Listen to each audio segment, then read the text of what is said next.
আমি হান্নান মাসুদ এই দেশে রাজনীতি করার কখনো ইচ্ছা ছিল না, হাতিয়াতে নেতাগিরি করার কখনো ইচ্ছা ছিল না, কিন্তু আপনারা প্রত্যেকে জানেন প্রকৃতি কিংবা ভাগ্য আমাকে এখানে এনে দাঁড় করিয়েছে। আমার কথা ছিল বিশ্ববিদ্যালয়ে পড়াশোনা করা, তারপর চাকরি বাকরি করা। কথা ছিল আমি ক্যাম্পাসে থাকবো, কিন্তু সেই ক্যাম্পাস থেকে আমাকে বের হয়ে এখানে এসে কথা বলতে হচ্ছে।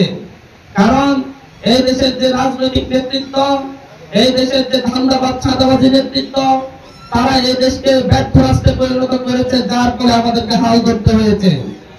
যদি তারা সফল হতো, যদি তারা সঠিকভাবে এই রাষ্ট্রকে পরিচালনা করতে পারত, যদি তারা প্রত্যেকেই একে অপরের সহযোগিতাপূর্ণ মনোভাব প্রকাশ করতে পারত, হানাহানি মারামারি না করত, তাহলে আমাদেরকে রাজনীতির মাঠে আসতে হতো না, আমাদেরকে আবার আঘাত খেতে হতো না। কিন্তু আমরা এখানে এসে দাঁড়িয়েছি, এটা আমাদের সংগ্রামের অংশ, এটা আমাদের সংগ্রামের অংশ। এটা কোনো মজার বিষয় নয়। আমরা এখানে সংগ্রাম করতে, লড়াই করতে, প্রত্যেকটি মানুষের অধিকার বুঝিয়ে দেওয়ার লড়াই, প্রত্যেকটি মানুষের সম্মান বুঝিয়ে দেওয়ার সংগ্রাম এটা আমাদের। আমরা যেদিন এই বাংলাদেশের প্রত্যেকটা নাগরিকের দল মত নির্বিশেষে, ধর্ম বর্ণ নির্বিশেষে, ধনী গরিব নির্বিশেষে প্রতিটি নাগরিকের সম্মান যেদিন আমরা ফিরিয়ে দিতে পারবো, সেদিন আমাদের সংগ্রাম শেষ হবে ইনশাআল্লাহ।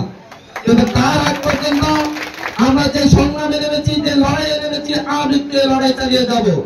হয়তো এই লড়াই কঠিন, অনেক পথ পাড়ি দিতে হবে, কিন্তু এই লড়াই সহজ হবে যদি আপনারা সকলে আমাদের পাশে দাঁড়ান। যদি আপনারা পাশে থাকেন, তাহলে আমরা মানুষের মানবিক মর্যাদা ফিরিয়ে দেওয়ার যে লড়াই, সেই লড়াই খুব সহজেই সফল হবে। শুধু একটা উদাহরণ দিচ্ছি, রাজনৈতিক নেতা মিছিল করে, তার মিছিলে যাওয়ার জন্য প্রত্যেকে জোর করে আমার মিছিলে যেতেই হবে, না হয় বাড়িতে থাকতে দিব না। কিন্তু তার মিছিলে না গেলে যখন হুমকি ধামকি দেয়, এর মানে এটা দ্বারাই সে আপনাকে কামলা ভাবে, মানুষ ভাবে না।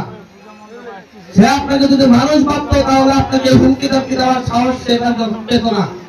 রাজনৈতিক নেতা যেমন এই দেশের নাগরিক, আপনারাও সেইভাবে এই দেশের নাগরিক, প্রত্যেকে এই দেশের নাগরিক। হুমকি ধামকি দেয়, অন্য কারো পক্ষে কথা বললে হুমকি ধামকি দেয়, অমুকের পক্ষে কথা বলা যাবে না। আপনারা কি তাদের খান নাকি তাদের করেন?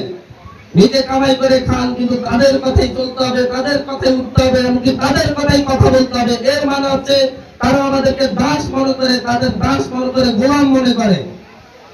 তারা আমাদেরকে গোলাম মনে করে, মানুষ মনে করে না।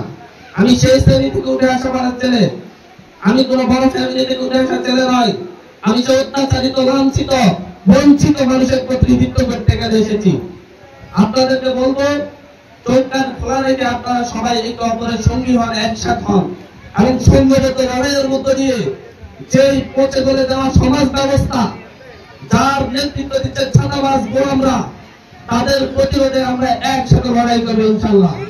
এবং এই পচে গলে দেওয়া সমাজ ব্যবস্থাকে ভেঙে তুলে নতুন এমন একটি সমাজ ব্যবস্থা কায়েম করবো, এমন একটি সমাজ ব্যবস্থা গড়ে তুলবো, যে সমাজ ব্যবস্থায় প্রত্যেকটা মানুষ মাথা উঁচু করে দাঁড়াতে পারবে, মাথা উঁচু করে বাঁচতে পারবে, এবং মাথা উঁচু করে লড়তে পারবে ইনশাআল্লাহ।